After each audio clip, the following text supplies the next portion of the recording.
I'm going to tell you about something that happened to me in late 2022.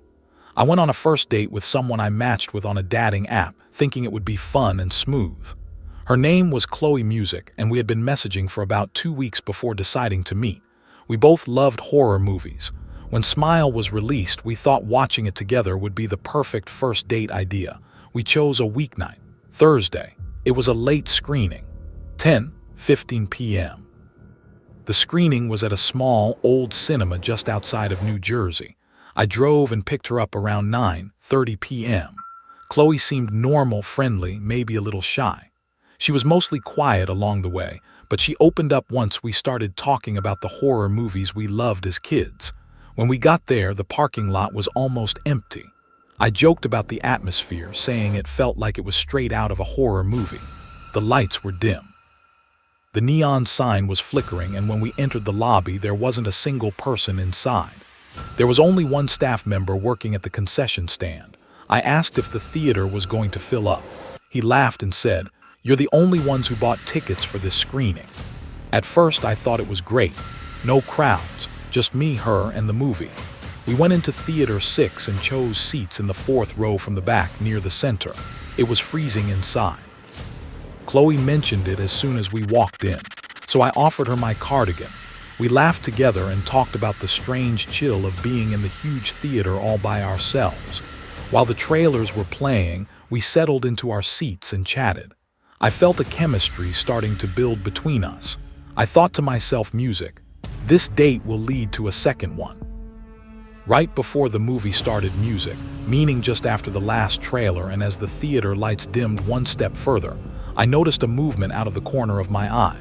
Someone entered the theater. He didn't say anything. He didn't look for a seat number like most people do. He didn't check his phone. He walked slowly up the stairs and sat down directly behind us, music.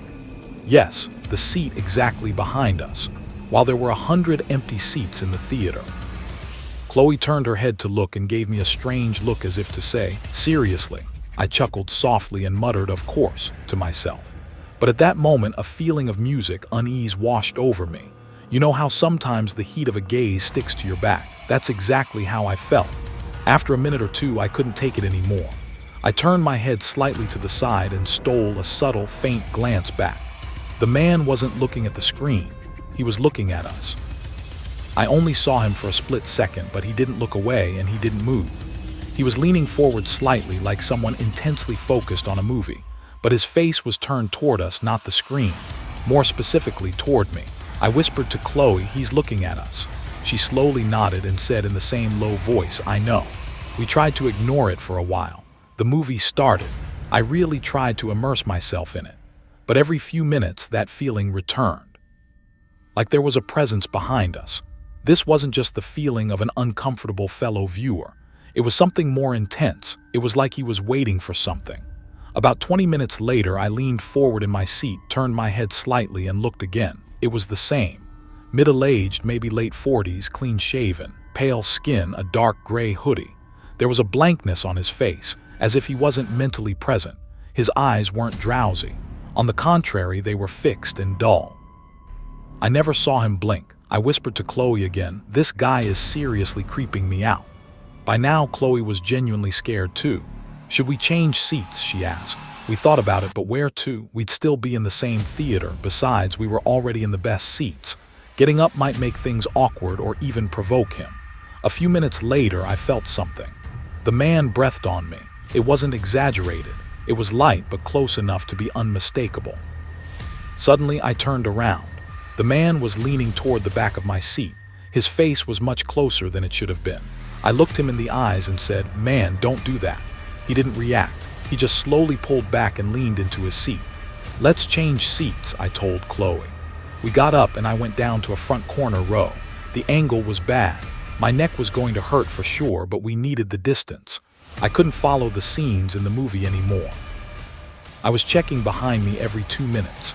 Every time I turned, the same sight. He was looking at us, motionless. About halfway through the movie, we heard footsteps. He was coming down the stairs. Chloe grabbed my arm tightly. We froze in our seats. He stopped a few rows above us. I didn't turn around. Music, I didn't have the courage to look. I don't know how long he stayed there, Eventually, he went back and up to the top row again. "We need to leave," I whispered. Chloe nodded. We grabbed our things. We walked silently toward the door and slipped out. As we left through the door and walked down the hallway toward the lobby, I took one last look through the glass pane. The man was standing now in the aisle. He wasn't looking at the screen, he was looking at us. I walked straight to the front and said to the staff member at the concession stand, "Someone in Theater 6 is acting very strange." The smile on his face vanished instantly. "Him again," he said. "What do you mean him again?" I asked. He hesitated for a moment. Then he said, "He's been coming in every now and then for about a month. Always late screenings. He never buys anything. You're not the first to complain." "Then why isn't he kicked out?" I asked. His face tensed. "Technically, he's not doing anything that would be considered prohibited. Management says we can't do much unless he touches someone or clearly breaks a rule." Chloe's eyes filled with tears. "Can someone walk us to our car?" she asked. The staff member agreed, and one of the janitors walked us out. That night, the man didn't follow us, at least not that we saw, but on the way back, the fear inside me didn't fade. I wondered if he had written down my license plate number somewhere. Could he have watched and followed us from a distance? Just the possibility that he might have learned her address while I was dropping her off made my stomach churn. I walked around like a paranoid person for weeks. I told a friend of mine who's a cop. He said the "nothing we can do" line was total nonsense. "Music, if the business wants to, they can kick anyone out for any reason," he said. I didn't go near that area for a long time. I talked to Chloe a few more times, but unfortunately we never met again. I think we were both too shaken after what we went through. I never went to that cinema again. I checked the reviews on the site. There wasn't a single comment about the man. And sometimes music, I wonder to myself. I wonder how many people experienced the exact same thing we did, but never wrote about it, never said a word.